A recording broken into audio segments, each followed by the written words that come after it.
వాక్యంలోనికి వెళ్ళక ముందు వాక్యం నిమిత్తం ప్రార్థించుకుందాం.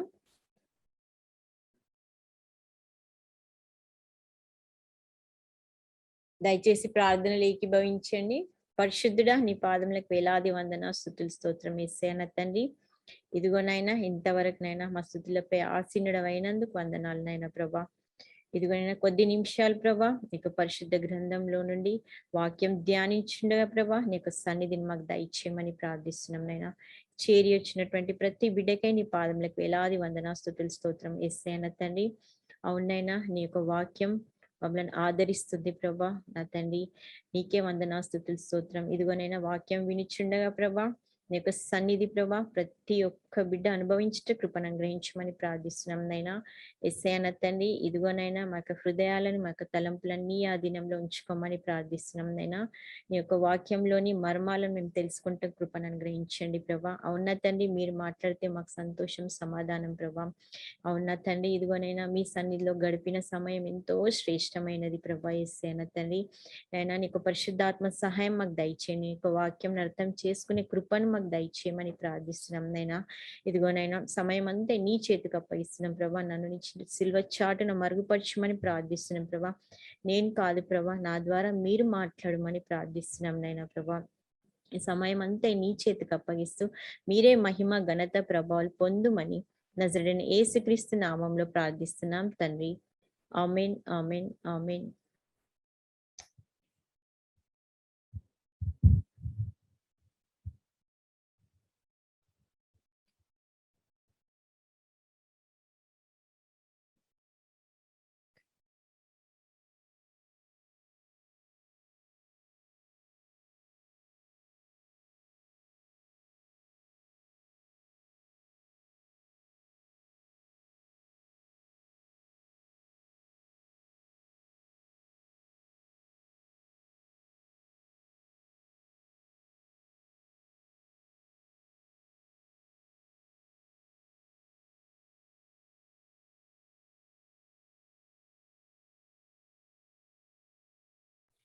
ఆంటీ మ్యూట్ ఉందక్క.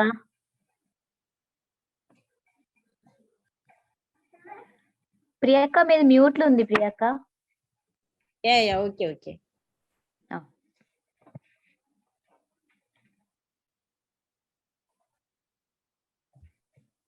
సో దేవుని బిడ్డలారా, గడిచిన కొన్ని దినాలు మనం ఓల్డ్ టెస్టిమెంట్ లోని కొంతమంది కింగ్స్ గురించి ధ్యానించినాము. సో నేను ఎప్పుడైతే ఇజ్రాయెల్ కింగ్డమ్ డివైడ్ అయిపోయిందో 2 గ్రూప్స్ గా, యూదా కింగ్డమ్ ఒకటి, ఇజ్రాయెల్ కింగ్డమ్ ఒకటి. సో మనం ఫస్ట్ ఇజ్రాయెల్ కింగ్ ని రెయిన్ చేసిన యెరోబాం గురించి నేర్చుకున్నాం. తర్వాత ఇటు సైడ్ యూదా కింగ్డమ్ రెయిన్ చేసిన ఫస్ట్ కింగ్ రెహబాం గురించి నేర్చుకున్నాం. లాస్ట్ టైం అబియా గురించి నేర్చుకున్నాం. సో ఈ రోజు కూడా మనం ఒక కింగ్ గురించి నేర్చుకుందాం దేవుని బిడ్డలారా. So is third king of Judah. So ఎప్పుడైతే అబియా చనిపోయిండో అతని బదులుగా థర్డ్ కింగ్ గురించి ఈరోజు మనం నేర్చుకుందాం. సో ఈరోజు నేను ఈ కింగ్ జీవితంలో మరి ఎలాంటి సంఘటనలు జరిగినాయి చూద్దాం దేవుని బిడ్డలారా. పరిశుద్ధ గ్రంథంలోని వచనం వెంబడి వచనం మనం చూద్దాం. సో ఇది ఈ కింగ్ గురించి కొన్ని ఎక్కువ విషయాలు ఉన్నాయి కాబట్టి మనం టైం కొంచెం నేను ఎక్కువ తీసుకుంటున్నాను. దయచేసి నాతో ఏకీభవించవలసిందిగా కోరుతున్నాను. Is one of the great king అన్నమాట. ఈయన గురించి హిస్టరీలో చాలా ఉంది. హీస్ థర్డ్ కింగ్ ఆఫ్ యూదా. ఇటు సైడ్ మనకి ఎవరున్నారు? ఇజ్రాయెల్ కింగ్ యెరోబాం ఉన్నాడు. ఇక్కడనేమో మనకి ఈ థర్డ్ కింగ్. ఎప్పుడైతే మనకి అబియా చనిపోయిందో ఇక్కడ గురించి మనం ఈరోజు నేర్చుకుందాం. సో ఈ కింగ్ మీద నేను తీసుకున్న అంశం, నాకు ఈ కింగ్ గురించి చదువుతా ఉంటే టాపిక్ నేమ్ ఏమి ఇవ్వాలనిపించిందంటే, దేవుని ఎడల యథార్థ హృదయం గల వారిని ఆయన బలపరచు. ఈరోజు ఆ కింగ్ జీవిత చరిత్ర చదువుతా ఉంటే నాకు ఈ టాపిక్ పెట్టాలని అనిపించింది. సో దేవుని మన టాపిక్ దేవుని ఎడల మనము యథార్థ హృదయం గలవారి, మనం ఒకవేళ యథార్థ హృదయం గలవారైతే ఆయన మనల్ని బలపరచును. అంటే దేవుని ఎడల యథార్థ హృదయం గలవారిని ఆయన బలపరచును. ఇది ఈరోజు మనం తీసుకున్న టాపిక్. దేవుని బిడ్డలారా, ఈ టాపిక్ మీద మనం ఈ కింగ్ గురించి తన జీవితంలో చేసిన దేవుని కార్యాల గురించి మనం నేర్చుకుందాం. మరి ఈ కింగ్ దేవుడి పట్ల యథార్థంగా ఉన్నాడా లేదా? ఒకవేళ యథార్థంగా ఉంటే దేవుడు అతనిని ఏ విధంగా బ్లెస్ చేసిండు? మరి బ్లెస్ చేసినప్పుడు అతన్ని థ్యాంక్ఫుల్ గా ఉన్నాడా? మళ్ళీ ఇంకా కంటిన్యూగా యథార్థంగా ఉన్నాడా? లేకపోతే దేవునికి వ్యతిరేకంగా తిరిగిందా? కొన్ని అంశాలు దేవుని బిడ్డల ఒకవేళ ఈ కింగ్ జీవితంలో నుంచి మనం కూడా నేర్చుకుందాం. మనం కూడా దేవుని పట్ల యథార్థంగా ఉంటే మనకి ఎలాంటి బ్లెస్సింగ్స్ వస్తాయి. దేవుని పట్ల యథార్థంగా అంటే ఏంటి? యథార్థత అంటే ఏంటి? మనం క్లియర్గా ఉండాలి దేవుని ఎదుట, పర్ఫెక్ట్ ఉండాలి. మన మనం ఏమి చేసినా తన ఆలోచనలు, తన ఇన్స్ట్రక్షన్స్ తీసుకుంటూ, తనకు చెప్తూ, ఇప్పుడు మన పేరెంట్స్ ముందు మనం క్లియర్గా ఉంటాం. మనం ఏది చేసినా, మనకి ఏది జరిగినా మనం చిన్న పిల్లల్లాగా మన పేరెంట్స్ కి చెప్తాం. అమ్మ నాకు ఇట్లా అయింది, నాకు అట్లా అయింది అని చెప్తాం. దట్ ఈస్ యథార్థత అనమాట. సో మనం కూడా దేవుని ఎదుట యథార్థంగా ఉండాలి. ఆయన చెప్పిన మార్గాలు వింటూ, మనకి ఏదైనా ప్రాబ్లం వచ్చినా ఆయన గైడెన్స్ తీసుకుంటూ ప్రార్థనలు యందు చాలా యథార్థ హృదయం. ఒకవేళ మనం దేవుని ఎడల యథార్థంగా ఉంటే మరి మన జీవితంలో ఎలాంటి బ్లెస్సింగ్స్ వస్తాయి? ఈ యొక్క క్యారెక్టర్, ఈ కింగ్ క్యారెక్టర్ జీవిత చరిత్ర నుంచి కొన్ని విషయాలు మనం నేర్చుకుందాం దేవుని బిడ్డలరా. సో పరిశుద్ధ నేను తీసుకున్న ఈ కింగ్ గురించి మనకి 2 books లో ఉన్నాయి. ఫస్ట్ కింగ్స్ 14th chapter లో ఉంది ఆయన గురించి. ఇంకోటి 2వ దిన వృత్తాంతములు ఫస్ట్ కింగ్స్ 15th chapter లో ఉంది. దెన్ సేమ్ ఈయన గురించి మళ్ళీ మనకి 2వ దిన వృత్తాంతముల గ్రంథము 14వ అధ్యాయం, 15వ అధ్యాయం, 16వ అధ్యాయంలో ఈ 3 chapters లో మనకి కింగ్ గురించి ఉంది. Same king repeated in first Kings 15th chapter and 2వ దిన వృత్తాంతముల గ్రంథం 14, 15, 16 chapters లో మనకి ఈయన గురించి ఉంది. సో దేవుని బిడ్డల కింగ్ గురించి మనం చదువుకోవాలంటే ఫస్ట్ విల్ గో టు 2వ దిన వృత్తాంతముల గ్రంథము 14వ అధ్యాయము 1వ వచనం. 2వ దిన వృత్తాంతముల గ్రంథము 14వ అధ్యాయము 1వ వచనం నేను చదువుతున్నానమ్మా. అబియా తన పితరులతో కూడా నిద్రింపగా జనులు అతనిని దావీదు పట్టణమందు పాతిపెట్టిరి. అతనికి బదులుగా అతని కుమారుడైన ఆసా రాజాయను. సో దేవుని బిడ్డలారా, ఎప్పుడైతే అబియా చనిపోయిండో is 3rd king of Judah kingdom. So ఇప్పుడు మనకి ఇక్కడ మనం వచ్చేది అతను చనిపోయినాక ఈ వర్స్ లో మనకి అతని కుమారుడైన ఆసా రాజు అయిండు. So Asa is the 3rd king of Judah after parting of Israel. So first మనకి పార్టిషన్ అయినాక ఫస్ట్ కింగ్ రెహబాం గురించి నేర్చుకున్నాం మనం. తర్వాత నెక్స్ట్ సెకండ్ వన్ అబియా గురించి లాస్ట్ టైం నేర్చుకున్నాం. సో ఈయన 3rd king ఆఫ్ ఇజ్రాయిల్, యూదా. He is Asa. సో ఈ ఆసా ఈయన 5th king from house of David. దావీదు వంశం నుంచి 5వ రాజు. యూదా కింగ్డమ్ కి 3rd king. దావీదు వంశం నుంచి ఫస్ట్ కింగ్ ఎవరు మనకి? దావీదు, తర్వాత సొలొమన్, తర్వాత రెహబాం, తర్వాత అబియా, తర్వాత సో ఫస్ట్ వన్ దావీద్, సొలొమన్ సెకండ్, తర్వాత Rehoboam third, fourth one Abijah. Now he is 5th one Asa. So he is the 5th king from the house of David, but 3rd king from the kingdom of Judah. So ఈ రోజు మనం ఈ king గురించి నేర్చుకుందాం. Son of Abijah, great grandson of దావీదు. So Asa జీవితంలో ఎలాంటి క్రియలు జరిగినాయి, మరి ఆసా దేవుని పట్ల యథార్థంగా ఉన్నాడా లేదా చూద్దాం దేవుని బిడ్డలరా. మరి తను దేవుని పట్ల యథార్థంగా ఉంటే దేవుడు అతని జీవితంలో ఎలాంటి బ్లెస్సింగ్స్ ఇచ్చాడు, ఒకవేళ యథార్థంగా లేకపోతే దేవుడు అతన్ని ఎలాంటి సంఘటనల, ఎలాంటి ఇన్సిడెంట్స్ ద్వారా అతన్ని తీసుకెళ్ళిండో మనం చూద్దాం. సో దేవుని బిడ్డలారా, ఫస్ట్ ఆసాకి it's a Greek Hebrew name. Asa meaning మనకి ఏమొస్తుందంటే హీలర్ ఆర్ ఫిజిషియన్. సో ఆసాకి మీనింగ్ మనకి హీలర్ ఆర్ ఫిజిషియన్ అని మనము చెప్పుకోవచ్చు. సో దేవుని బిడ్డలారా, ఆసా గురించి మనం చూసుకుందాం. సేమ్ చాప్టర్ అమ్మ, 14th chapter. దయచేసి మీ బైబిల్స్ ఓపెన్ చేయండి. మనం బైబిల్ చదువుకుంటూ ఈయన గురించి చదువుకుందాం. సో అదే 14th chapter 1st verse. ఇతని దినములలో దేశము 10 సంవత్సరములు నెమ్మది పొందెను. ఆసా కింగ్ అయినప్పుడు 10 years ఆయన కింగ్డమ్ అనేది నెమ్మది పొందెను. అంటే ఆసా కింగ్డమ్ 10 years నెమ్మది. అంటే యాక్చువల్లీ యూదా వారికి ఎప్పుడు ఏది ఉంటదంటే యుద్ధం యుద్ధం యుద్ధం ఉంటుంది. అబియా చూసినప్పుడు మనం అబియా జీవితంలో యుద్ధం జరిగింది. యెరోబాం ఎప్పుడు అతనికి రెహబాంకి కూడా యుద్ధం బికాస్ ఆఫ్ యెరోబాం. సో కానీ ఇక్కడ మనం చూసినట్టయితే ఆసా కింగ్ ఉన్నప్పుడంట 10 years యుద్ధం లేదంట. యుద్ధం లేదు, ఏ వరి లేదు, ఏ టెన్షన్ లేదు. ఆయన 10 years నెమ్మదిగా ఆ యొక్క రాజ్యాన్ని పరిపాలించిండు. మరి దేవుడు ఎందుకు ఆయనకి 10 years ఇంత మంచి లైఫ్ ఇచ్చిండు?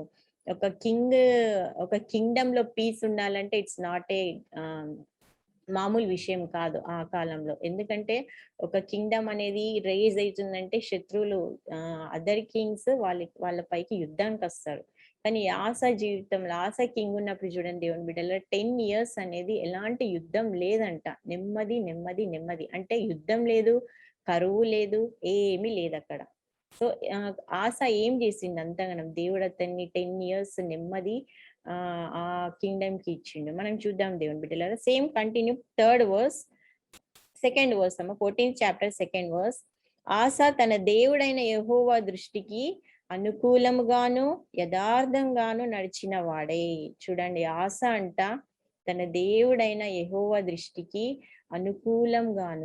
అనుకూలంగా అంటే దేవుడు ఏదైతే వాళ్ళకి ఇన్స్ట్రక్షన్స్ ఇచ్చిండో ఆ ఇన్స్ట్రక్షన్స్ ప్రకారం, దేవుడి చిత్త ప్రకారం, దేవునికి ఇష్టమైన మార్గంలో దేవునికి అనుకూలంగా నడిచిండంట. ఇంకా అనుకూలంగాను యథార్థంగాను నడిచిన వాడే. యథార్థంగానంట means he was perfect in the sight of God. దేవుని దృష్టిలో అతడు యథార్థంగా ఉండేను. Everything was right in the sight of God. Perfect అనమాట. దేవుడికి ఆయన చూడగానే ఆయన చేసే క్రియలన్నిటి పర్ఫెక్ట్ అనిపించింది. అందుకే దేవుడు అతని రైనింగ్ పీరియడ్ లో 10 years అనేది ఎలాంటి యుద్ధం లేకుండా నెమ్మది దయచేసిండు. ఇంతకీ అతడు ఏ క్రియలు చేసిండు చూద్దాం. ఎలా దేవుడికి అనుకూలంగా యథార్థంగా నడిచిండు చూద్దామమ్మా. Same continue. అన్య దేవతల బలిపీఠములను పడగొట్టి. చూడండి, అతను చేసిన ఫస్ట్ స్టెప్ అన్య దేవతల బలిపీఠములను పడగొట్టి. దట్ ఈస్ దేవునికి ఇష్టమైనది అదే అనమాట. అన్య దేవతలను ఆరాధించదు. దట్ వాజ్ ద 10 commandments లో ఉంది అది. సో ఆయన దేవునికి ఎట్లా అనుకూలంగా నడిచిండు? అన్య దేవతల బలిపీఠములను పడగొట్టిండు ఆయన. అంటే దేవుణ్ణి కాకుండా, యెహోవా దేవుణ్ణి కాకుండా వేరే ఇతరుల దేవుణ్ణి ఆరాధించకూడదు అని. ఒకవేళ వేరే అన్య దేవతల బలిపీఠాలు ఉంటే వాటన్నిటిని పడగొట్టేసిండు. ఇంకేం చేసిండు? ఉన్నత స్థలములను పాడు చేసి ప్రతిమలను పడగొట్టి దేవతా స్తంభములను కొట్టివేయించి. చూడండి, ఉన్నత స్థలములు అంటే ఎక్కడైతే మన యెహోవా దేవుడికి బలిపీఠం ఎక్కడైతే బలులు అర్పిస్తారో ఉన్నత స్థలంలో కూడా అక్కడ కూడా అన్నిటి ఆయన కొట్టివేసిండు. అన్య దేవతలను అవన్నిటినీ కొట్టివేసిండు ఆయన. అది అతను చేసిన పని. ఇంకేం చేసిండు? వారి పితరుల దేవుడైన యెహోవాను ఆశ్రయించుటకును ధర్మశాస్త్రమును బట్టి విధిని బట్టి క్రియలు జరిగించుటకును యూదా వారికి ఆజ్ఞాపించి. ఏం ఆజ్ఞ ఇచ్చిండు? యూదా వారందరికీ అయినా ధర్మశాస్త్రమును బట్టి, ధర్మశాస్త్రం ఏదైతే దేవుడు వాళ్ళకి ధర్మశాస్త్రం ఇచ్చిండో ధర్మశాస్త్రంను బట్టి విధిని బట్టి, ఆ ధర్మశాస్త్రంలో ఏమేం విధులు చేయాలి ఆ విధులను బట్టి దాన్ని బట్టి క్రియలు జరిగించుటకు యూదా వారికి ఆజ్ఞాపించి. సో యూదా వారు అంటే ఆయన పీపుల్ కి ఏం ఆజ్ఞాపించిండు? మీరు ధర్మశాస్త్రం ప్రకారం నడవాలి, ధర్మశాస్త్రంలో ఇచ్చిన విధులను బట్టి మనము నడవాలి అని వారికి ఆజ్ఞాపించిండు. ఇది ఆయన చేసిన మంచి క్రియలు. అలా నడుచుకుంటూ అతడు దేవునికి అనుకూలంగా యథార్థంగా ఉన్నాడు. దేవుడు ఏదైతే ఇన్స్ట్రక్షన్స్ ఇచ్చిండో అవే ఫాలో కావాలి మీరు అని అక్కడ ఆయన రాజ్యంలో ఉన్న యూదా వారందరికీ అని ఆజ్ఞాపించిండు. ఇంకేం చేసిండు? ఉన్నత స్థలములను సూర్య దేవతా స్తంభములను యూదా వారి పట్టణములన్నిటిలో నుండి తీసివేసెను. అన్ని ఏవైతే ఐడిల్స్ ఉన్నాయో దేవుని బిడ్డలరా, యూదా ఒక్క ఇల్లు కాదు, 2 ఇల్లు కాదు, యూదా పట్టణంలో ఉన్న ప్రతి ఒక్క ఇంట్లో నుండి అవన్నిటిని తీసివేయాలని అతను ఆజ్ఞ ఇచ్చిండు. ఇంకేం చేసిండు? అతని ఏలుబడి యందు రాజ్యం నెమ్మదిగా ఉండెను. ఆ సంవత్సరములలో అతనికి యుద్ధములు లేకపోవట చేత దేశములో నెమ్మది కలిగి ఉండెను. యెహోవా అతనికి విశ్రాంతి దయచేసి ఉండగా అతడు యూదా దేశమున ప్రాకారములు గల పట్టణములను కట్టించెను. చూడండి దేవుని బిడ్డలు, ఎప్పుడైతే ఆయన ఐడిల్స్ ని తీసేసిండో దేవుడు అతనికి నెమ్మది కలుగజేసిండు. ఫస్ట్ అతను చేసిన పని దేవునికి ఎలాగ అనుకూలంగా యథార్థంగా నడిచిండో, దేవుని సైట్ లో ఎలా పర్ఫెక్ట్ ఉన్నాడు, దేవుడు ఏదైతే ఆజ్ఞ ఇచ్చిండో అదే చేస్తాడు. నో ఐడిల్ వర్షిప్, నేను తప్ప వేరొక దేవుడు మీకు ఉండకూడదు అనే ఆజ్ఞని ఆయన పాటించిండు. ఆయన పాటించడమే కాకుండా వాళ్ళ ప్రజలకు కూడా చెప్పిండు, మీరు ఆ ధర్మశాస్త్రంను బట్టి విధిని బట్టి దాని ప్రకారం మీరు నడవాలని ఆజ్ఞాపించిండు. ఒక కింగ్ ఆజ్ఞ అంటే ప్రజలందరూ దానికి లొంగాల్సిందే దేవుని బిడ్డలారా. సో దేవుని బిడ్డలారా, ఫస్ట్ ఆయన చేసింది ఐడిల్స్ అన్నిటినీ తీసివేసిండు. సో ఫస్ట్ ఈ వచనం నుంచి మనం నేర్చుకోవాలంటే దేవుని బిడ్డలారా, మన హృదయంని కూడా దేవునికి అనుకూలంగాను యథార్థంగాను మనము ఉంచుకోవాలి. సో ఐడిల్స్ ఇక్కడ ఏంటి అంటే మన హృదయాన్ని కూడా మనం దేవుని దృష్టిలో పరిశుద్ధంగా ఉంచుకోవాలి. గర్వము, అసూయ, ఈర్ష్య, కపటము, వ్యర్థమైన ఆలోచనలు, వ్యర్థమైన తలాంపులు ఇట్లాంటివన్నీ తీసేసి దేవుని బిడ్డలారా మన హృదయాన్ని కూడా మనము ఒక మంచి దేవుడికి ఇష్టమైన బలిపీఠంగా మనము చేసుకోవాలి. సో ఈ ఫస్ట్ యాక్ట్, ఈ కింగ్ ఆసా చేసిన ఫస్ట్ యాక్ట్ ని బట్టి మనం నేర్చుకోవాల్సింది ఏంటంటే దేవుడి పట్ల, దేవుని దృష్టిలో మన హృదయాన్ని ఆయనకి పరిశుద్ధంగా మనము ఉంచుకోవాలి. ఆయనకి ఇష్టమైన బలిపీఠంగా మనము ఉంచుకోవాలి దేవుని బిడ్డల. ఇంకా నెక్స్ట్ చూద్దామమ్మా, నెక్స్ట్ ఏం చేసిండు అతను? 7th verse same continue. అతడు యూదా వారికి ఇలాగూ ప్రకటన చేసాను. ఇంకేం అనౌన్స్మెంట్ చేసిండంట. ఆయన ఏం అనౌన్స్మెంట్ చేసిండు? మన దేవుడైన యెహోవాను మనం ఆశ్రయించినందున ఆయన మన చుట్టూను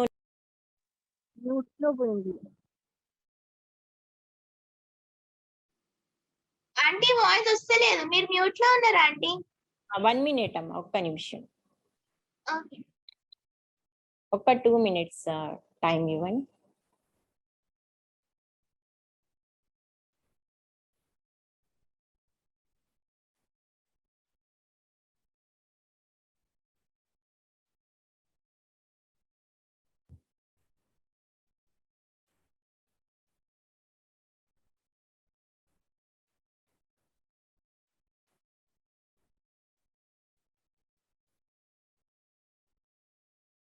ఓకే, నా వాయిస్ క్లియర్గా ఉందా? క్లియర్ గా ఉంది ఆంటీ. ఓకే అమ్మా. సో తర్వాత అతను ఏం చేసిండు? దేవుడు తనని బ్లెస్ చేసిన కొద్దీ అతడు టైం వేస్ట్ చేయలేదు. అతడు ఏం చేసిండు? మనం 6th verse లో చూసినట్టయితే అతడు యూదా దేశంను ప్రాకారం గల పట్టణంలను కట్టించెను. సో యూదా దేశంలో ఎన్నో పట్టణంలు కట్టించి దానికి ప్రాకారములు కూడా కట్టించడం అక్కడ జరుగుతుంది. సో దేవుని బిడ్డలారా, సో తర్వాత నెక్స్ట్ మనం 7th verse లో చూసినట్టయితే అక్కడ ఏం ప్రకటన చేస్తున్నాడు ఆయన? దేవుడు మనకి నెమ్మది కలుగజేసిండు కాబట్టి మనం ఏం చేద్దాం? ఇంకా మనం ఈ పట్టణంలను కట్టించి వాటికి ప్రాకారములను, గోపురములను, గుమ్మములను, ద్వారబంధములను అమర్చుదాము అని చెప్తున్నాడు. సో దే ఆర్ విస్తరింపబడుతుండ్రు వాళ్ళు, దే ఆర్ బ్లెస్సింగ్ అనేది పొందుకుంటున్నారు వాళ్ళు. కాబట్టి వాళ్ళు ఏం చేస్తున్నారు? ఆ బ్లెస్సింగ్ పీరియడ్ లోనే వాళ్ళు ఏం చేస్తున్నారు? రండి మనం వచ్చి పట్టణంలను కట్టుకుందాం, ప్రాకారములు కట్టుకుందాం, దానికి ద్వారములు కట్టుకుందామని అక్కడ వాళ్ళు ప్రకటన ఆసా కింగ్ తన యొక్క యూదా వారికి ప్రకటన చేయడం జరిగింది దేవుని బిడ్డలారా. సో ఇక్కడ ఇంతవరకు ఆయనకి నెమ్మది అనేది దేవుడు అతని జనులకి కలుగజేయడం జరిగింది దేవుని బిడ్డలారా. నెక్స్ట్ మనం చూద్దాం తర్వాత ఏమైందో. 8th verse లో చూసినట్టయితే, ఆ కాలమున డాలును ఈటెలను పట్టుకొని 3 లక్షల మంది యూదావారును, కేడెములు ధరించి విల్లు వేయు 2,80,000 మంది బెన్యామీలను కూడిన సైన్యం ఆసాకు ఉండెను. చూడండి, ఆసా ఎంత బ్లెస్ అయింది. ఆయనకి ఎవరైనా యుద్ధం చేయడానికి వస్తే కూడా పవర్, ఆయన దగ్గర సైన్యం అనేది ఉన్నది. చూడండి దేవుని బిడ్డలారా, ఎంత మంది ఉన్నారు ఆయనకి. టోటల్ ఆయన దగ్గర ఉన్నది 5,80,000 పరాక్రమ శారులు అంట వాళ్ళు. దే ఆర్ గ్రేట్ ఫైటర్స్, మామూలు మనుషులు కాదు వాళ్ళు. ఇంత సైన్యం ఆసాకి ఉన్నది దేవుని బిడ్డలారా. నెక్స్ట్ మనం చూసుకున్నట్టయితే 9th verse తర్వాత ఏం జరిగిందో మనం చూద్దాం. ఈ టైంలో, ఈ పీస్ఫుల్ టైంలో అక్కడ ఒక ఇన్సిడెంట్ జరిగింది. ఆ ఇన్సిడెంట్ జరిగినప్పుడు మరి ఆస ఇంతవరకు మనం చూసినాం. ఇంతవరకు అయితే ఆస దేవుని దృష్టిలో యథార్థంగా ఉన్నాడు. అంటే దేవుని సైట్ లో హీ వాజ్ పర్ఫెక్ట్. దేవుడు ఏదైతే ఆజ్ఞాపించిండో ఆజ్ఞలన్నీ పాటిస్తూ వచ్చిండు. ఆయన రాజ్యం, ప్రజలు. తర్వాత ఆయన జీవితంలో ఒక ఇన్సిడెంట్ జరిగింది. అక్కడ ఆ రాజ్యంపై ఒక కింగ్ యుద్ధానికి వచ్చిండు. 9th verse కూషీయుడైన జెరహు వారి మీద దండెత్తి 1,000 సైన్యమును 300 రథములను కూర్చుకొని బయలుదేరి ఒక ప్లేస్ వరకు ఆస అతనికి ఎదురు వచ్చిండు. సో ఇక్కడ కూషీయుడైన ఇథోపియన్ కింగ్, అతని పేరు జెరహు. అతను ఏం చేసిండు దేవుని బిడ్డలారా, ఎంత మందిని తీసుకొచ్చిండు ఆయన.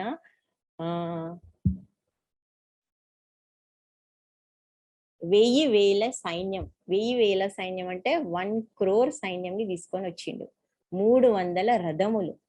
కానీ ఆస దగ్గర ఎంతమంది ఉన్నారు? టోటల్ 5,80,000 ఆస దగ్గర ఉన్నారు.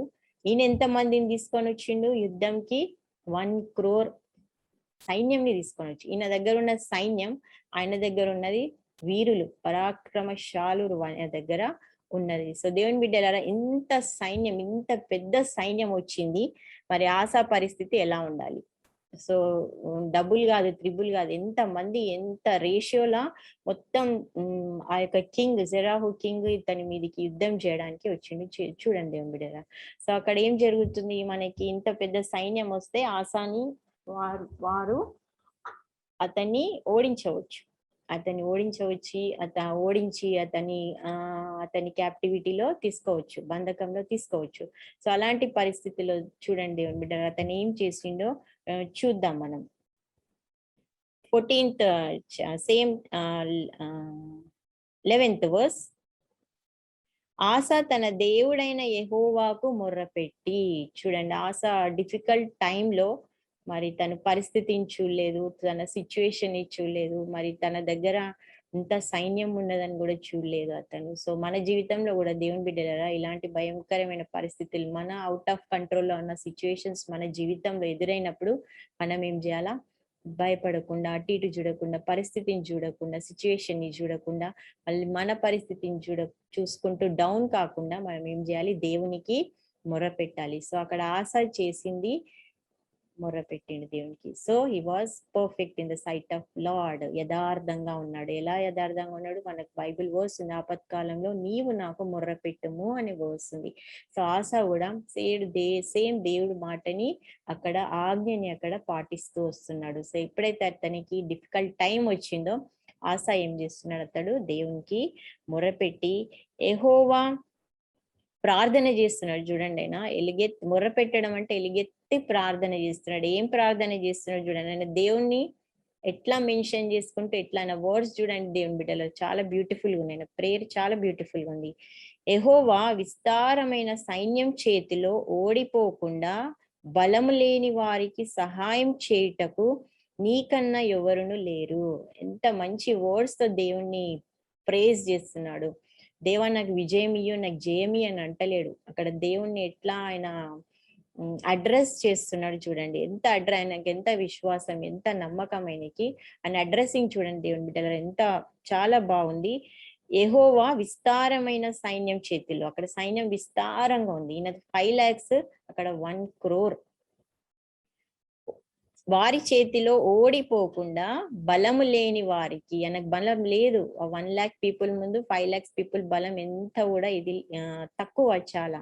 సో బలం లేని వారికి సహాయం చేయుటకు నీకన్నా ఎవరు లేరు. సో బలం లేని వారికి సహాయం చేయుటకు నీకన్నా ఎవరు లేరు. సో బలం లేని వారికి సహాయం చేసే దేవుడనే విశ్వాసం ఆసా కింగ్ లో ఉంది. మా దేవా యెహోవా మాకు సహాయం చేయుము, మాకు సహాయం చేయు. నిన్నే నమ్ముకొని ఉన్నాము. మేము నిన్నే నమ్ముకొని ఉన్నాము. ఎందుకంటే బలహీనులకు బలం దయచేవాడవు నీవే. ఈ విస్తారమైన సైన్యంలో మాకు జయమిచ్చువాడవు నీవే. నీ నామమును బట్టియే ఈ సైన్యమును ఎదిరించుటకు బయలుదేరి ఉన్నాము. సో అక్కడ ఏం చేస్తున్నారు? They are giving first place to God. ఏం చేస్తున్నారు? మేము నా బలంని బట్టి కాదు, నా సైన్యంని బట్టి కాదు, నా శూరులను బట్టి కాదు ప్రభా, దేవా నేను నీ నామమును బట్టియే మేము వాళ్ళని ఎదిరించడానికి బయలుదేరుతున్నాం. సో ఆ పరిస్థితి నన్ను ఏం చేస్తున్నాడు? దేవుని చేతిలో పెడుతున్నాడు. సో ఇక్కడ మనం నేర్చుకోవాల్సింది దేవుని బిడ్డలారా, మన జీవితంలో ఎలాంటి పరిస్థితి వచ్చినా ఆ పరిస్థితిని యాజ్ ఇట్ ఈస్ తీసుకెళ్లి దేవుని చేతిలో పెట్టాలి. ప్రభువా నాకైతే తెలియదు, సిచ్యువేషన్ ఇలా ఉంది, నువ్వైతే అన్నిటికీ సొల్యూషన్ ఇచ్చేవాడు, నీకు అసాధ్యమైనది ఏది లేదు ప్రభా, మరి నేనైతే ముందుకెళ్తున్నా, నాకు సహాయం చేసే దేవుడు నీవే అని విశ్వాసం, ధైర్యం లాంటి ప్రార్థన మనం కూడా మన జీవితంలో చేయాలి. దేవుని బిడ్డల ఆశ జీవితంలో నుంచి మనం నేర్చుకోవాల్సింది ఇది. ఎంత చాలా మంచి ప్రేయర్ ఇది, నాకు చాలా ఇష్టం, చాలా నచ్చింది. చదువుతుంటే నేను ఒక 10 times చదివిన ఆయన ప్రేయర్ ని. ఎంత మంచిగా అడ్రస్ చేస్తున్నాడు, దేవుణ్ణి ఎంత హెచ్చిస్తున్నాడు చూడండి. ఆయన తెలుసు, దేవుని గురించి అంత తెలుసు, దేవునిలో ఎంత పవర్ ఉంది కూడా తెలుసు దేవుని బిడ్డలారా. సో మనం కూడా మన దేవుని గురించి మనకు అంతా తెలుసు, కానీ మనం అడ్రస్సింగ్ అనేది ఆ ప్రేయర్ లో ఆ వర్డ్స్ అనేది మనం కరెక్ట్ గా యూజ్ చేయాలి. ఆయన నామాన్ని హెచ్చించాలి. మన దేవుడు గొప్ప దేవుడుగా, ఎంత మంచి అడ్రస్సింగ్, ఎంత మంచి ప్రేయర్. చూడండి దేవుని బిడ్డలారా, ఆయన ఒక స్వార్థంతో చేయట్లేదు. ప్రభా నాకు ఇంత కష్టం వచ్చింది, ఇంతమంది ఆయన థాట్స్ చూడండి దేవుని బిడ్డల మైండ్ సెట్ చూడండి ఎంత బాగుంది. ఇంత కూడా టెన్షన్ లేదు, ఏం లేదు. ఎలా దేవుని యాటిట్యూడ్ ని పట్టుకొని ఆయన ప్రేయర్ చేస్తున్నాడు. సో ఇలాంటి ప్రార్థన దేవుని బిడ్డలరా మనం కూడా ఆశ జీవితంలో నుంచి నేర్చుకోవాలి. సో నీ నామంని బట్టియే వాళ్ళని ఎదిరించుటకు మేము బయలుదేరుతున్నాం అని దేవుని చేతిలో పెట్టేసిండు. తర్వాత అక్కడ ఏం జరిగింది? యెహోవా నీవే మా దేవుడవు, నీవే మా దేవుడవు, నరమాత్రులను నీ పైని జయం మొందనీయకుము అని ప్రార్థింపగా, నరమాత్రులు మానవులు మాపై జయం ఇయ్యకుండా మాకు సహాయం చేయని ప్రార్థన చేస్తున్నాడు. ఎంత మంచి వర్డింగ్స్ చూడండి దేవుని బిడ్డలరా. నీవు మా దేవుడవు, మేము మిమ్మల్ని నమ్ముకున్నాం యేసయ్య, యెహోవా దేవా, కాబట్టి ఈ నరమాత్రులు మీద మీరు మా మీద జయం పొందకుండా చూసుకో అని దేవునికి అప్పచెప్పింది. యెహోవా దేవుడికి అయినా అప్పచెప్పింది దేవుని బిడ్డలు. సో మన జీవితంలో కూడా దేవుని బిడ్డల మనం కూడా మరి ఇలాంటి ప్రార్థన చేయాలి. యేసయ్య మరి నా జీవితంలో ఇలా ఉంది, నేనైతే సమస్తం నీ చేతికి అప్పగిస్తున్నాను అని మనం ఇలాంటి ప్రార్థన ఈ ఈ కింగ్ జీవితంలో నుంచి మనం నేర్చుకోవాలి దీని బిడ్డల. సో ఇలాంటి ప్రార్థన చేసినప్పుడు అక్కడ ఏమైంది మనం చూద్దాం. యెహోవా ఆ కూషీయులను ఆసా ఎదుటను యూదా వారి ఎదుటను నిలువనీయక వారిని మొత్తినందున వారు పారిపోయిరి. చూడండి ఆశ ప్రేయర్ కూడా అని అనుకుంటే ఆశ ఆ ప్రేయర్ కూడా అక్కడ ఫుల్ స్టాప్ పెట్టలేదేమో, ఎంత తొందరగా యెహోవా దేవుడు రియాక్ట్ అయిపోయింది చూడండి. ప్రార్థన ఆలకించి ఏం చేసిండు? ఆశ ఎదుటను యూదా వారి ఎదుటను మరి కూషీయులు నిలువ లేకుండా వాళ్ళని మొత్తడం అంటే ఏంటి దేవుని బిడ్డారా? కొట్టడం అన్నమాట. దానికి భయపడి వాళ్ళందరూ పారిపోయిండు. ఎంత సైన్యం దేవుని బిడ్డలారా? 1 crore సైన్యం. వీళ్ళు ఎంత మంది ఉన్నారు? 5 lakhs. చూడండి ఎంత బలహీనులు, బలం లేని వాళ్ళు, ఆ సిచ్యువేషన్ ని హ్యాండిల్ చేయని వాళ్ళు. ఆశా ఏం చేసిండు? అలాంటి సిచ్యువేషన్ ని దేవుని చేతిలో పెట్టిండు దేవుని బిడ్డలారా. ఎంత ఈజీగా అయిపోయింది. అంత పెద్ద సైన్యం ఎందుకు పారిపోయిన వాళ్ళు చూడండి, ఎట్లా పారిపోతారు వాళ్ళు? అక్కడ దేవుని కార్యం జరిగింది అక్కడ. సో దేవుడు వారిని మొత్తినందున వారు అక్కడి నుంచి పారిపోయిండు. ఆసాయును అతనితో కూడిన తర్వాత ఏమైంది దేవుని బిడ్డలారు? వీళ్ళందరినీ అక్కడ మీరు తర్వాత నెక్స్ట్ వర్స్ చదువుకున్నట్టయితే మీకు అక్కడ అర్థమైపోతుంది. సో తర్వాత ఆసా వాళ్ళు, యూదా వారు వాళ్ళందరిని అటాక్ చేసి వాళ్ళని తరిమి వారిలో ఉన్న కొల్ల సొమ్ముని అంతా వాళ్ళు తెచ్చుకోవడం జరిగింది దేవుని బిడ్డలారా. సో ఇక్కడ మనం నేర్చుకునేది ఏంటంటే సిచ్యువేషన్ ని మనం ఎలా హ్యాండిల్ చేయాలా? మన ఓన్ ఎక్స్పీరియన్స్ తోని, మన ఓన్ నాలెడ్జ్ తోని హ్యాండిల్ చేయదు దేవుని బిడ్డలారా. దాన్ని తీసుకెళ్లి మన దేవుని చేతిలో పెట్టినప్పుడు దేవుడు ఆశ్చర్యకరుడు, ఆలోచనకర్త, నిత్యుడవుతండి, సమాధానకర్తకు అధిపతి అయిన దేవుడైనా. సో మనకి అది హ్యాండిల్ చేసుకునే నాలెడ్జ్ లేకపోవచ్చు, కానీ దేవుడికి సమస్తము సాధ్యం. సో దాన్ని ఎలా హ్యాండిల్ చేయాలో అది మన జీవితంలో నుంచి పారిపోయేటట్టు చేసేది దేవుడు. కాబట్టి కానీ మనం యథార్థంగా ఉండాలి ఆయన సన్నిధిలో. ఆయనకు అనుకూలంగా నడుచుకుంటే చాలు దేవుని బిడ్డలారా. ఆ సిచ్యుయేషన్ ని దేవుని చేతిలో పెట్టినప్పుడు మనకి ఆటోమేటిక్ గా జయం అనేది వస్తుంది. ఆయన మనల్ని ప్రేమిస్తున్నాడు. మనకి వర్స్ ఉంది, ఆయన మనల్ని ప్రేమిస్తున్నాడు కాబట్టి అన్నిట్లో మనకి అత్యధిక విజయం ఇచ్చే దేవుడైన. సో మనల్ని ప్రేమిస్తున్నాడు కాబట్టి ఆయన మనకి అత్యధికమైన గొప్ప విజయాన్ని మనకి దేవుడు ఇస్తాడు. దేవుని బిడ్డల ఇంకా ఎలాంటి ఇన్సిడెంట్ జరిగింది మనం చూద్దాం దేవుని బిడ్డలారా. 15th chapter 1st verse. 15th chapter 1st verse లో అక్కడ మనకి ఏమైతుందంటే నేను మీరు తర్వాత చదువుకోండి 1st to 7 verses మీరు చదువుకోండి. అక్కడ ఏముందంటే అక్కడ దేవుని ఆత్మ ఒక ప్రవక్త ఒక ఒదేదు అనే మీదికి వస్తుంది. అక్కడ ఈ ఒదేదు మీదికి వచ్చి అక్కడ ఒదేదు ఏం చెప్తాడు, దేవుని స్పిరిట్ ఒదేదు మీదకి వచ్చి ఆయన ఆశాతోని వాళ్ళ ప్రజలతోని ఏం చెప్తాడు, మీరు ఇంతవరకు దేవుని మార్గంలో నడిచింది కాబట్టి మీరు అలాగే దేవుని మార్గంలో నడవండి, మీరు దేవునికి ఇష్టలై ఉండండి, అట్లాగే అయితే దేవుడు మీకు కార్యం చేస్తాడు, మీకు సహాయం చేస్తాడు అనేది ఇన్స్ట్రక్షన్స్ అక్కడ ఆయన ఇవ్వడం జరిగింది దేవుని బిడ్డలారా. సో అక్కడ అతను ఏం చెప్తాడు మీరు తర్వాత చదువుకోండి 1st to 7th verse.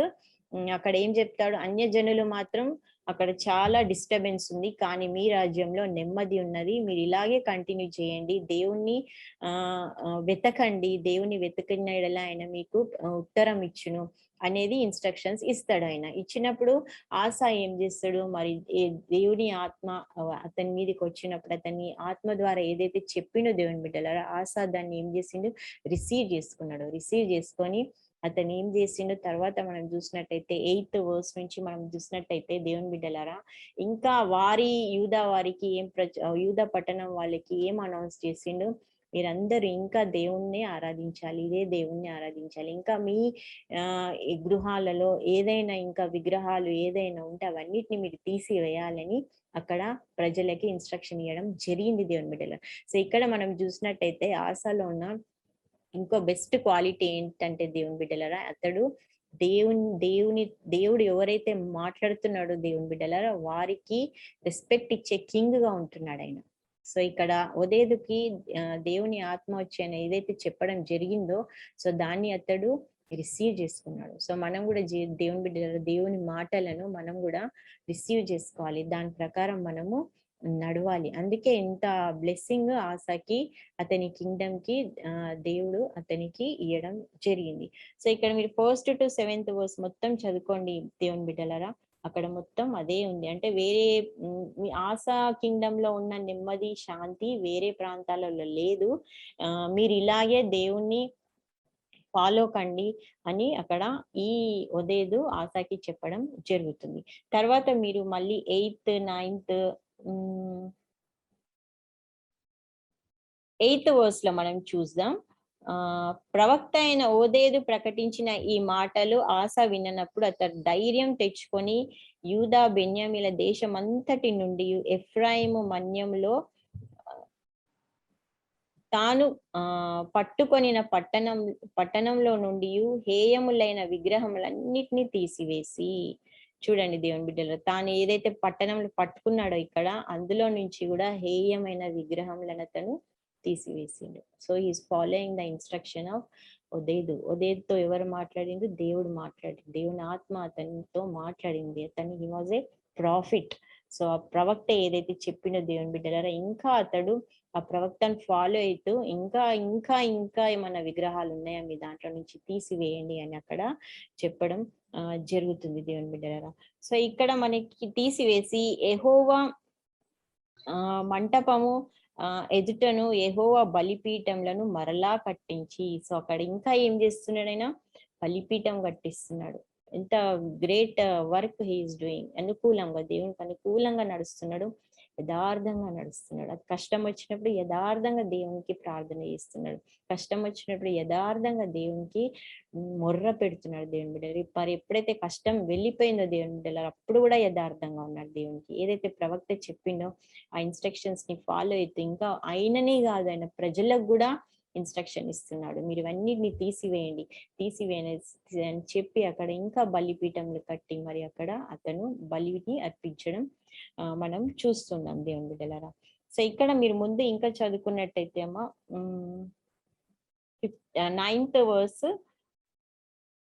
9th verse 15th chapter 9th verse లో మనం చూసినట్టయితే సో అక్కడ ఏముంది, యెహోవా అతనికి సహాయుడై ఉండుట చూచి విస్తారమైన జనులు అతని పక్షమున చేరిరి.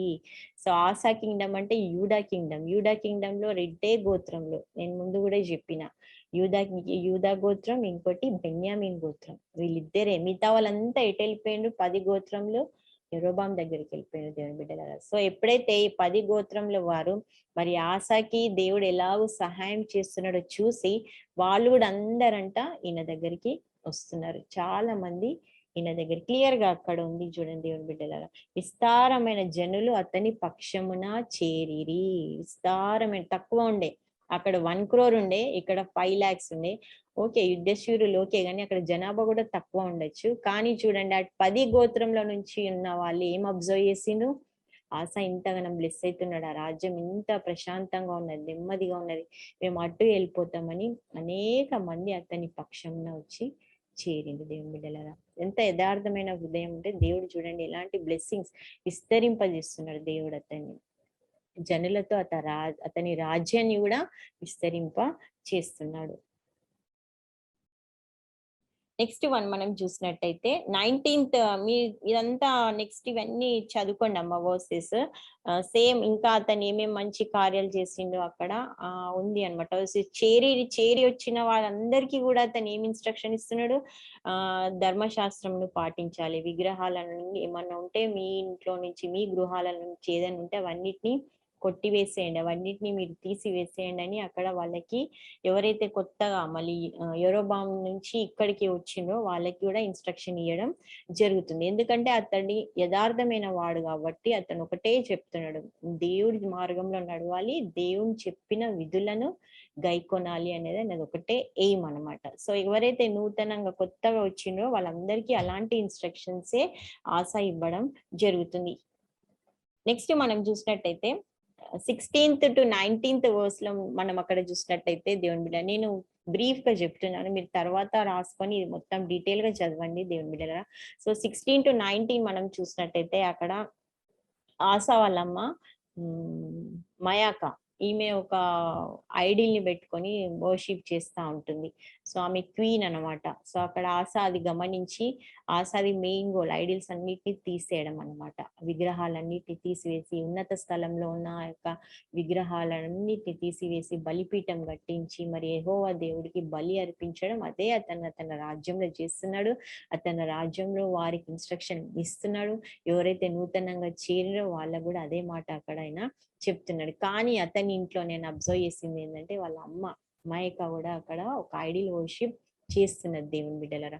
సో అక్కడ ఆశ ఏం చేసిండు, మరి తల్లి అని కూడా లెక్క చేయకుండా ఇట్స్ నాట్ ఆఫ్ గాడ్ అని అతను ఏం చేసిండు, దాన్ని కూడా తీసివేసి కాల్చివేసి బాములో వేస్తాడు ఆయన.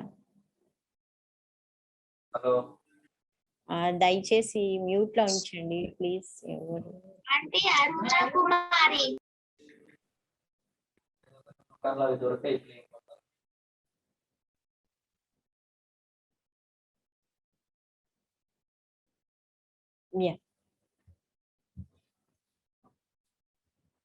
సో అది కూడా మీరు 16th నుంచి 19th వర్స్ చూసుకోండి అమ్మా. సో అది అతను చేసి మరి వాళ్ళ అమ్మ చేసిన దాన్ని కాల్చివేస్తాడు. ఎవరు? ఆశ. నెక్స్ట్ ఇంకో ఇన్సిడెంట్ అతని జీవితంలో జరుగుతుంది, అది మనం చూద్దాం. 19th వర్స్ లో మనం చూసినట్టయితే మరి ఆశ టోటల్ 41 years రెయిన్ చేస్తాడు యూదా కింగ్డమ్ ని. అతడు 41 years రెయిన్ చేస్తాడు. ఈ 41 years లో 35 years 35 years అంటే అతని కింగ్ అయి 1 2 3 4 5 6 7 8 9 10 11 12 13 14 అట్లా 35 years అతని కింగ్ ఉన్నప్పుడు దేవుని బిడ్డలారా మరి ఎలాంటి యుద్ధం కూడా జరగలేదు. నెమ్మది నెమ్మది నెమ్మది. సో మళ్ళీ అక్కడ 36th ఇయర్ మళ్ళీ ఒక ఇన్సిడెంట్ జరిగింది. అది ఏందో చూద్దాం. మళ్ళీ ఇంకో కింగ్ అతని మీదకి యుద్ధానికి వస్తాడు. వచ్చినప్పుడు మరి ఆస ఏం చేసిందో చూద్దాం దేవుని బిడ్డలారా. 2వ దినవృత్తాంతంలో 16వ అధ్యాయం 1వ వచనం. 16వ అధ్యాయం 1వ వచనంలో మనం చూసినట్టయితే ఆస ఏలిబడి యందు 36వ సంవత్సరమున ఇశ్రాయేలు రాజైన బయషా యూదా వారి మీద దండెత్తి బయలుదేరి యూదా రాజైన ఆసా యొద్దకు రాకపోకలు జరగకుండానట్లు రామాను కట్టింపగా. సో ఇక్కడ మనకి ఇజ్రాయెల్ కింగ్ ఎవరున్నారు ఇక్కడ? బయోషా. అంటే అక్కడ ఇజ్రాయెల్ కింగ్ ఎవరు ఉండాలి? యెరోబాం. అంటే అప్పటికి యెరోబాం చనిపోయిండు. ఆయన 36th ఇయర్ రెయిన్ పీరియడ్ లో యెరోబాం చనిపోయిండు. యెరోబాం కుమారుడైన ఇంకొక ఆయన నేమ్ నాకు కరెక్ట్ గా లేదు, మేబీ నాదాబ్ అనుకుంటా. నాదాబ్ వస్తాడు, నాదాబ్ చనిపోతాడు. నాదాబ్ తర్వాత ఇంకో కింగ్ వస్తాడు, మేబీ ఈ 3rd కింగ్ ఆఫ్టర్ బయోషా అన్నమాట. ఇది కూడా మనం తర్వాత చదువుకుందాం. ఇజ్రాయెల్ కింగ్స్ లో ఫస్ట్ మనం చదువుకుంది యెరోబాం. సో అక్కడ సెకండ్ అతని కుమారుడు మేబీ నాదాబ్ అనుకుంటా, ఐఎమ్ నాట్ కరెక్ట్. తర్వాత ఇంకొక ఆయన వస్తాడు, అందులో ఈయన ఒక కింగ్ అన్నమాట, బయేషా. సో ఈయన 35 years యుద్ధం ఉండదు, కానీ 36th ఇయర్ లో మళ్ళీ ఇజ్రాయెల్ కింగ్ అయిన బయోషా మళ్ళీ యుద్ధానికి వస్తాడు. సో ఆస యథార్థవంతుడు కదా, ఏం చేయాలి? మళ్ళీ ఫస్ట్ ఆయన చేసినట్టు దేవుని సన్నిధిలో వెళ్ళి మొరపెట్టాలి, ప్రార్థన చేయాలి. అప్పుడు దేవుడు ఆయనకి విజయాన్ని ఇస్తాడు. సో ఇది ఆస యొక్క యాటిట్యూడ్. కానీ చూడండి దేవుని బిడ్డలారా, ఇక్కడ అతను డిఫరెంట్ గా బిహేవ్ చేసిండు ఆస. సో అక్కడ ఎప్పుడైతే బయోషా అతని యుద్ధం మీదకి వచ్చిండు, అతడు ఏం చేసిండు? బయోషా ఆస యుద్ధకి ఎవ్వరు రాకుండా అక్కడ రామా పట్టణంను కట్టించిండు. ఇందాక మనం చదువుకున్నాం 10 గోత్రంల వాళ్ళు ఏం చేస్తున్నారు? ఆస యొక్క బ్లెస్సింగ్ ని చూసి అందరూ అతని వైపు వస్తున్నారు. కాబట్టి బయోషా ఏం చేసిండు? అరే వీళ్ళంతా ఇజ్రాయెల్ కింగ్ కదా, అరే నా ఇజ్రాయెల్ వాళ్ళందరూ ఈయన దిక్కు వెళ్ళిపోతున్నారు. ఆయన ఏం చేసిండు? అక్కడ ఒక పట్టణం కట్టించిండు. పట్టణం కట్టేయడం వల్ల ఏమైతుంది? రాకపోకలు ఆపేసిండు అనమాట. ఆసా దగ్గరికి వెళ్లకుండా, ఇక్కడి వాళ్ళు అక్కడ వెళ్లకుండా అతడు పట్టణము కట్టియడం స్టార్ట్ చేసిండు. అప్పుడు ఆస ఏం చేయాలా? ప్రాబ్లం వచ్చింది కాబట్టి, ఆస యథార్థవంతుడు, దేవునికి అనుకూలంగా నడిచిన వాడు కాబట్టి అతడు ఏం చేయాలా? దేవుని సన్నిధిలో మళ్ళీ ప్రార్థన చేయాలి. ఇలాంటి ప్రాబ్లం వచ్చింది, నేను ఏం చేయాలి? కానీ ఇక్కడ ఆస మాత్రం డిఫరెంట్ గా బిహేవ్ చేసిండు. దేవుని బిడ్డలారా మీరు మొత్తం చదువుకోండమ్మా, నేను డీటెయిల్ గా చెప్తాను. నేను మొత్తం చదివితే చాలా టైం పడుతుంది ఇక్కడ. సో ఇక్కడ ఒకటి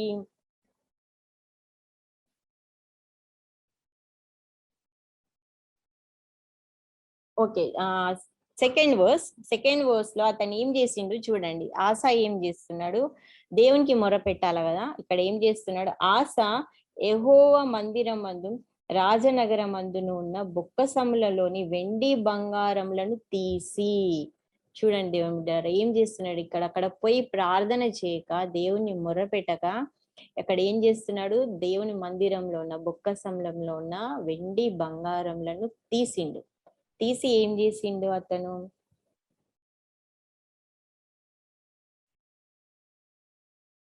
దమస్కులో నివాసం చేయు సిరియా రాజు బెన్హదదు నొద్దకు దూతల చేత పంపించి, సో సిరియా కింగ్ అయిన బెన్హదద్ దగ్గరికి వాటిని పంపించింది. ఇక్కడ ఇతడు చేస్తున్న తప్పు. సో ఇక్కడ ఈయన యథార్థత కోల్పోయింది. సో ఎప్పుడైతే అతడు ఈ దేవునికి యథార్థంగా ఉన్నాడు, దేవుని బిడ్డలారా, దేవుడు అతన్ని ఎంతో బలపరిచిండు. సో మన టాపికే అది, దేవుని ఎడల యథార్థంగా ఉన్న వారిని ఆయన బలపరచును. సో ఎప్పుడైతే ఆయన దేవుని సన్నిధిలో యథార్థంగా ఉన్నాడు దేవుని బిడ్డల, ఎప్పుడైతే మరి ఆ కింగ్ జెరాహు కింగ్ యుద్ధంకి వచ్చినప్పుడు, 1 crore యుద్ధంకి వచ్చినప్పుడు, ఆయన యథార్థంగా దేవుని సన్నిధిలో ప్రార్థన చేసినప్పుడు దేవుడు అతన్ని ఎంత బలపరిచిండు చూడండి. ఆ 1 crore పీపుల్ని తరుముటకు దేవుడు అతనికి బలం ఇచ్చిండు. సో అదే కంటిన్యూ ఉండాలా కదా అతను. సో నెక్స్ట్ టైం మళ్ళీ యుద్ధం వచ్చినప్పుడు ఇక్కడ ఏం చేస్తున్నాడు? ఇజ్రాయెల్ కింగ్ అయిన బయోషా యుద్ధంకి వచ్చినప్పుడు అక్కడ ఏం చేస్తున్నాడు, మరి దేవుడి సన్నిధిలో ప్రార్థించకుండా మొర్ర పెట్టకుండా నేను ఏం చేస్తున్నాడు, మరి దేవుని సన్నిధిలో ఉన్న మందిరంలో ఉన్న దేవుని యొక్క మెటీరియల్స్ ని, ఆ ప్రశస్తమైన వస్తువులను తీసి ఎవరికి పంపించిండు, సిరియా రాజైన బెన్హదదుకు పంపించిండు, దూతల ద్వారా పంపించిండు. పంపించి ఇంకా అక్కడ ఏం చెప్తున్నాడు దేవుని బిడ్డ, మీరు ఇక్కడ చదువుకోండి డీటెయిల్ గా కంటిన్యూ. ఏం చెప్తున్నాడు ఇప్పుడు, అదేంటంటే మనం సింపుల్ గా చెప్పాలంటే లంచం ఇస్తున్నాడు ఆయన. మన భాషలో చెప్పాలంటే లంచం ఇస్తున్నాడు. కొంతమంది ఏం చేస్తారు, నాకు ఈ ప్రాబ్లం ఉన్నది, ఈయన అడ్డొస్తున్నాడు, ఇగో నీకు ఇన్ని పైసలు ఇస్తా, ఆయన దారిలో నుంచి నన్ను తీసివేసే అని సింపుల్ గా చెప్పాలంటే ఇవాళ రేపు అది జరుగుతుంది దేవుని బిడ్డల. అదే ఆశ చేసింది ఇక్కడ. మరి దేన్ని ఇచ్చిండు లంచంగా, దేనికి ఇచ్చిండు, ప్రశస్తమైన వెండి బంగారము బొక్కసంలో మందిరంలో ఉన్న వాటిని ఆ సిరియా కింగ్ అయిన బెన్హదాదుకు ఇచ్చిండు. ఇచ్చి ఏం చెప్తుండే, సింపుల్ గా నేను ఇక్కడ చెప్తున్న దేవుని బిడ్డల, లంచం టైప్ గా ఇచ్చి అతనిని అడ్డు తీసివేసే అని చెప్తున్నాడు. నువ్వు అతనికి కోఆపరేట్ చేయొద్దు, సంధి చేసి అంటే నువ్వు అతన్ని కోఆపరేట్ చేయొద్దు, నువ్వు అతనికి అగేన్స్ట్ కా అని చెప్తున్నాడు. ఎవరు, ఆశ. ఎవరికి చెప్తున్నాడు, సిరియా కింగ్ అయిన బెన్హదద్. అతన్ని ఎవరు అటాక్ చేస్తున్నారు, ఇజ్రాయెల్ కింగ్ అయిన బయోషా. సో ఇక్కడ ఇతడు చేసిన మిస్టేక్ దేవుని బిడ్డ, ఇక్కడ ఇతడు యథార్థత కోల్పోయిండు. సో ఎప్పుడైతే మనం యథార్థంగా ఉండమో దేవుడు మనల్ని బలపరచడు, దేవుని యొక్క హస్తం మన పైన ఉండదు దేవుని బిడ్డ. సో అక్కడ ఏం జరిగింది మనం చూద్దాం. నేను ఇక్కడ మీకు షార్ట్ గా చెప్తాను. సో అప్పుడు ఈ కింగ్ బెన్హదద్ ఏం చేసిండు, ఆయన పంపించిన బంగారం వెండి అన్ని తీసుకొని అతను ఏం చేసిండు, అతని సైన్యములను బెన్హదద్కు అక్కడికి మన బయోషా దగ్గరికి పంపించిండు. పంపించి ఆయన పట్టణంలన్నిటినీ అటాక్ చేయించిండు దేవుని బిడ్డలారా. సో ఇక్కడ మీరు ముందు చదువుకోండి, డీటెయిల్ గా ఉంది. అటాక్ చేసినప్పుడు అక్కడ ఏమైంది, బయోషా అయినట్టయినా భయపడిపోయింది. అరే ఇంతమంది నా యొక్క పట్టణాలను అన్ని కూలగొడుతున్నారని ఏం చేసిండు, మరి ఆశ యొక్క ఆ రామ పట్టణాన్ని కట్టించడం ఆపేసిండు. సో ఇది ఇతను ఒక మ్యాన్ పవర్ గా చేసుకున్నాడు. ఆశ దేవుని మీద ఆధారపడకుండా, మరి యథార్థంగా దేవుని సన్నిధిలో యథార్థంగా ఉండకుండా దేవుని బిడ్డలారా, ఇతడు తన యొక్క దేవునికి అగేన్స్ట్ గా వెళ్ళిండు. సో ఇక్కడ మనం నేర్చుకోవాల్సింది దేవుని బిడ్డలారా, మన జీవితంలో ఎలాంటి పరిస్థితి ఉన్నా మనం మాత్రం దేవునికి ఇష్టమైన మార్గంలోనే నడవాలి. మన జీవితంలో ఎలాంటి సిచ్యువేషన్, ఎలాంటి పరిస్థితి అయినా దాన్ని తీసుకెళ్ళి ఎక్కడికి వెళ్ళాలి, దేవుని సన్నిధిలోకి వెళ్ళాలి. అక్కడనే మనకు పర్మనెంట్ సొల్యూషన్. ఎదుటి వ్యక్తి ఎంత పవర్ఫుల్ అన్న ఉండని, ఎంత తెలివి గలవాడైనా ఉండని, ఎంత ఇదిగా ఉండని, ఫేమస్ ఉండని, ఏదైనా ఆయన నుంచి తప్పించేది మన దేవుడే. సో కాబట్టి దేవుని బిడ్డలారా, మరి ఇక్కడ ఆశ జీవితంలో ఇతడు చేసిన మిస్టేక్ ఇది. ఎప్పుడైతే ప్రాబ్లం వచ్చిందో, యుద్ధం వచ్చిందో దేవుని బిడ్డలారా, అతడు మరి దేవుని సన్నిధిలో పోకుండా మరి తనకు కలిగిన వాటిని ఉపయోగించుకొని ఆ యొక్క కింగ్ ని అడ్డం ఎలా తీసేసుకున్నాడో చూడండి దేవుని బిడ్డలారా. సో అక్కడ ఈ కింగ్, ఇజ్రాయెల్ కింగ్ ఏం చేసిండు, భయపడిపోయిండు. అరే ఈయన బెన్హదద్ నా పట్టణంలన్నిటినీ నాశనం చేస్తున్నాడని ఆయన రామ పట్టణాన్ని కట్టడం ఆపేయడం జరిగింది దేవుని బిడ్డలారా. సో అప్పుడు ఇది మీరు దేవుని బిడ్డలారా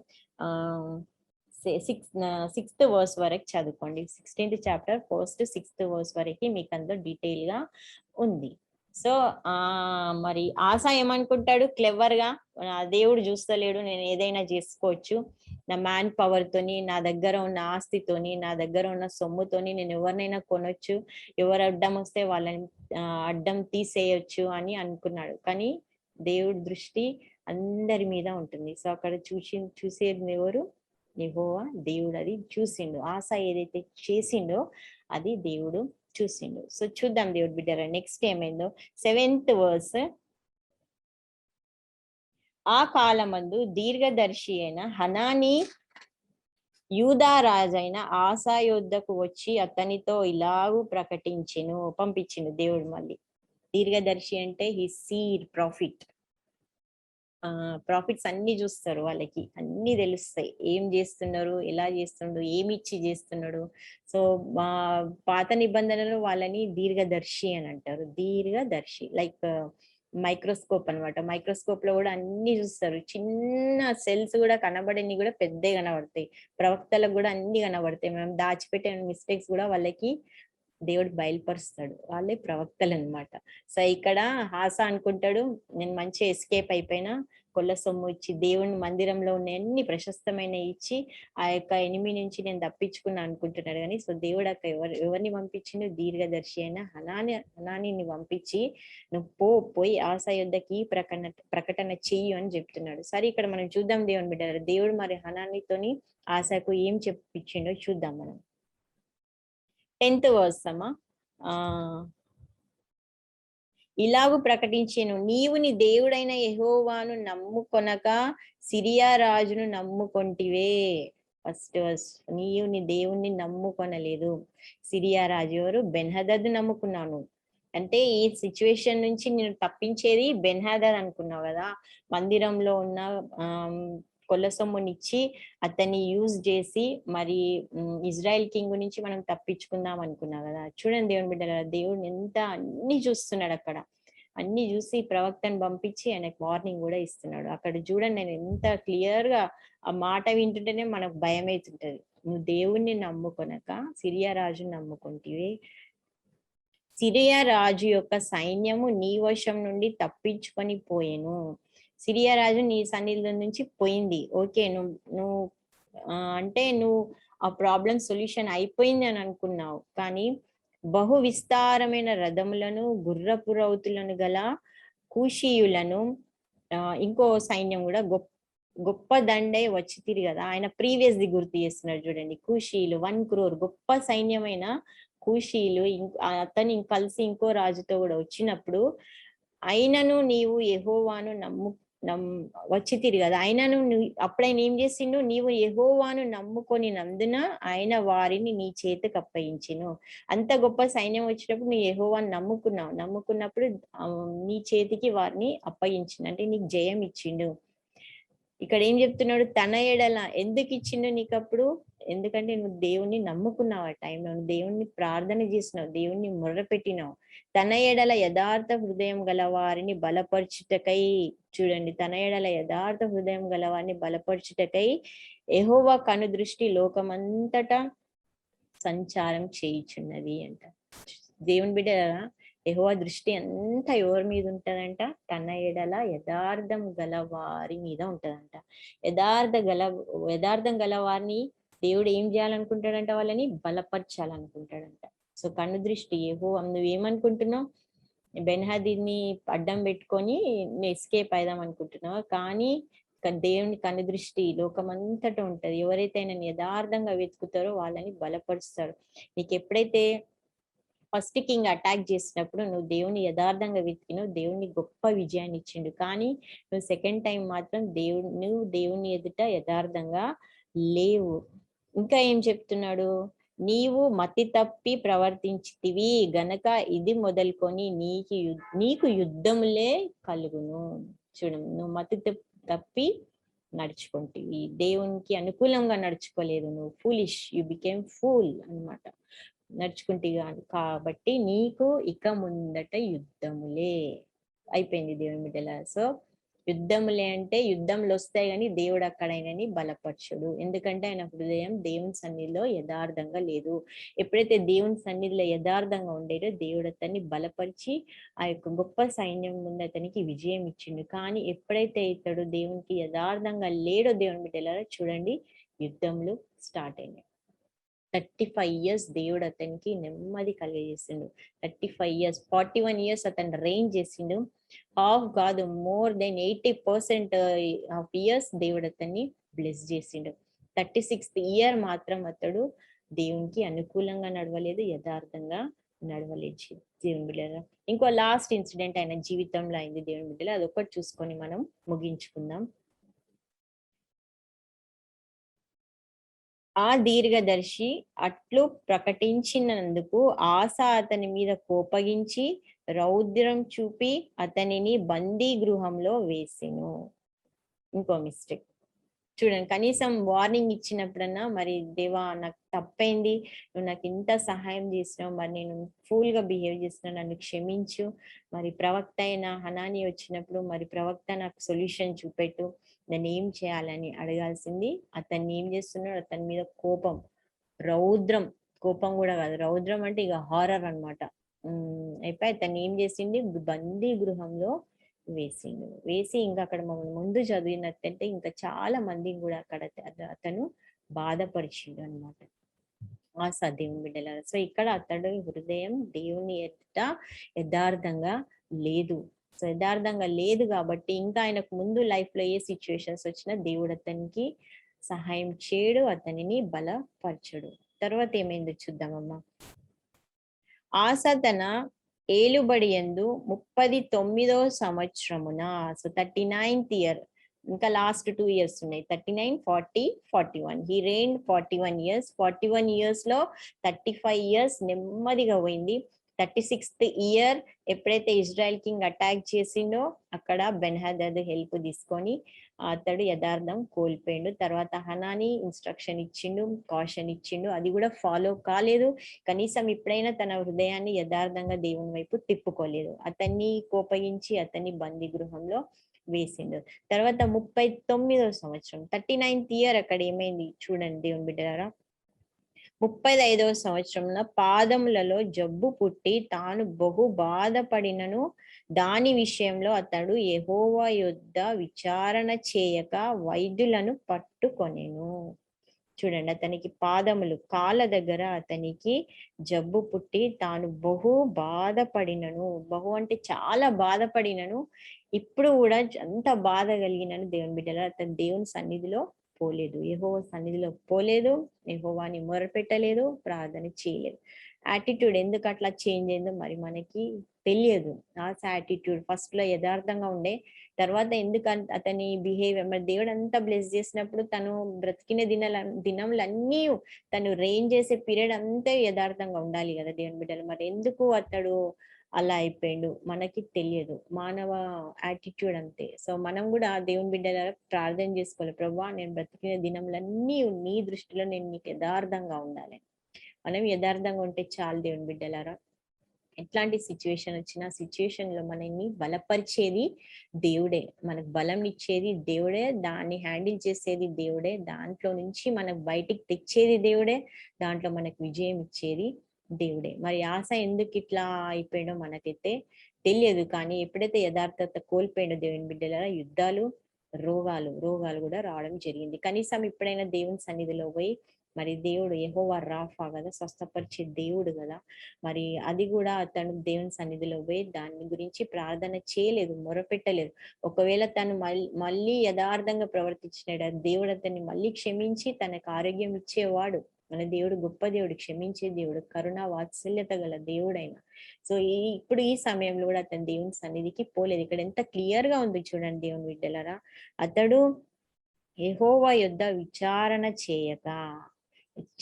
చేయలేదు.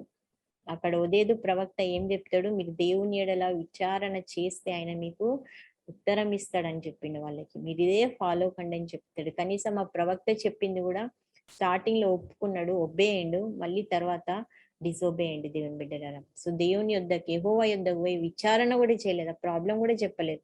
సో దేవుని బిడ్డలారా, మన జీవితంలో ప్రాబ్లమ్స్ కి సొల్యూషన్స్ ఎందుకుండే, దాన్ని మనం విచారణ చేయము దేవుని సన్నిధిలో. ఏది అయినా కానీ మనం దేవుని సన్నిధిలో విచారణ చేయాలి, దాని గురించి దేవునికి చెప్పుకోవాలి, మనం ఆయన పాద సన్నిధిలో పెట్టాలి. He will handle it. అంతే. బీ స్టిల్ అన్నాడు దేవుడు.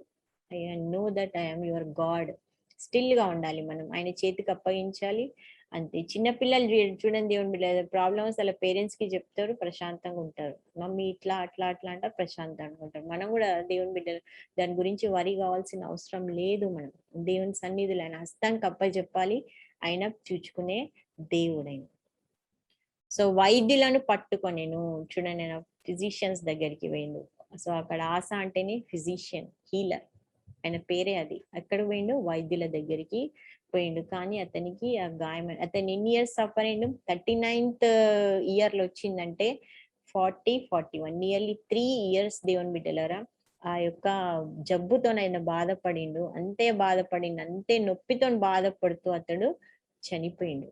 3 years బాధపడిండు. కానీ ఆ 3 years లో ఒక్క నిమిషమైన 1 second అయిన యెహోవా సన్నిధికి పోయి యథార్థంగా, ప్రభువా నేను తప్పు చేసిన, నన్ను క్షమించు, నాకు ఆరోగ్యం దయచేయంటే దేవుడే నేను ఇంకా ఎక్స్టెండ్ చేసేవాడు. కానీ ఆశాల చేయలేదు. సో ఎప్పుడైతే దేవుని బిడ్డలారా యథార్థత పోగొట్టుకున్నాడో దేవుడు అతన్ని బలపరచలేదు. దేవుని ఎడల యథార్థత గల వారిని ఆయన బలపరచును.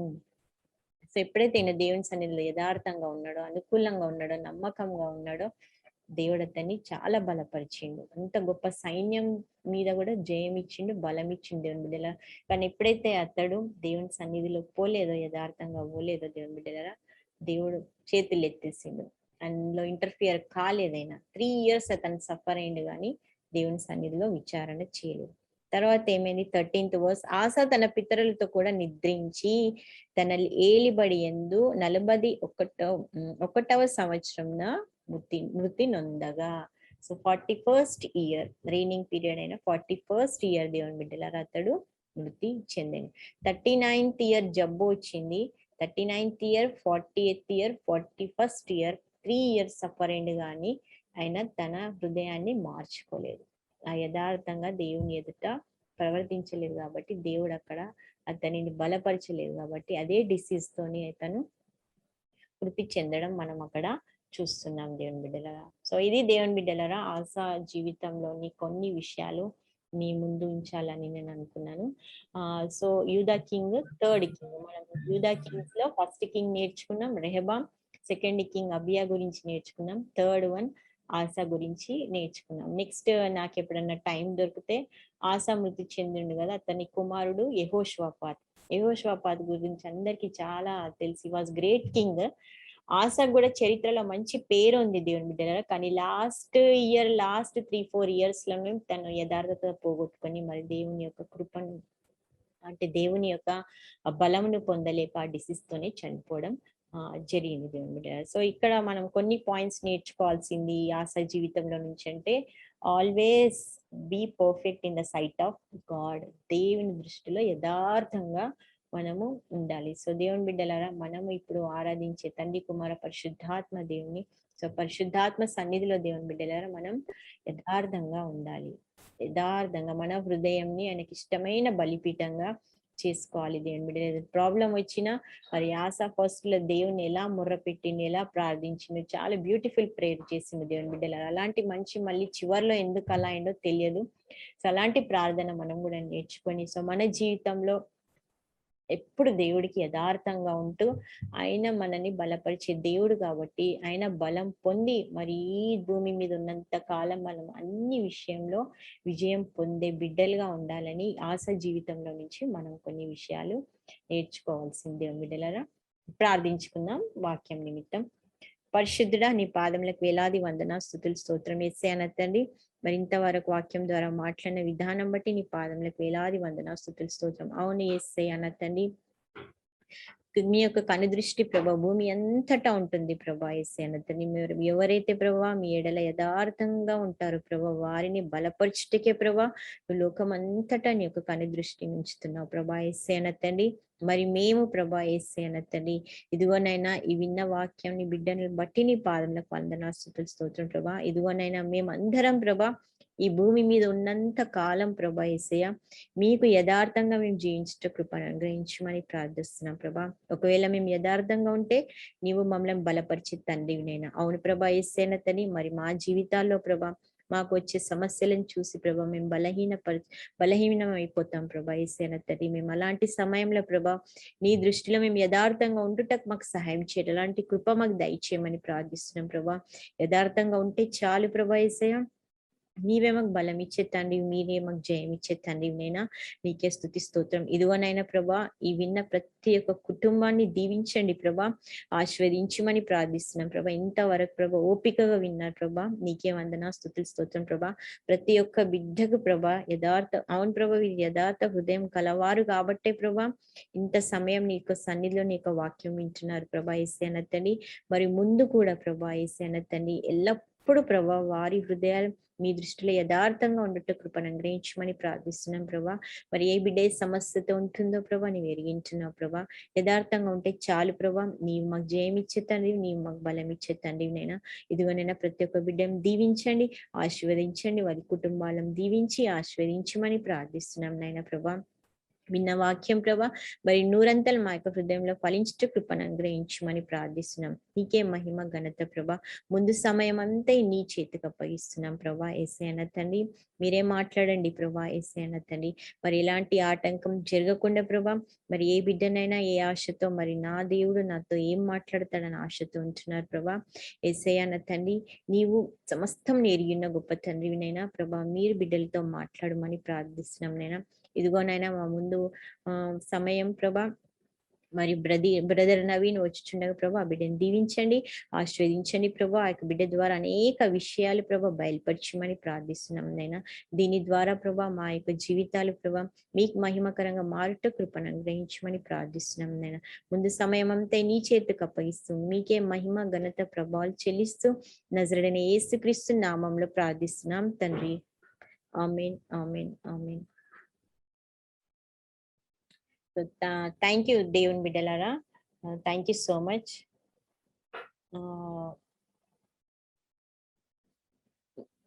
దేవుని బిడ్డలారా ఎవరైనా సాక్ష్యాలు పంచుకోవాలంటే పంచుకోవచ్చు. అంతలోపు మన మధ్యలో ఉన్న సిస్టర్ ప్రియాంక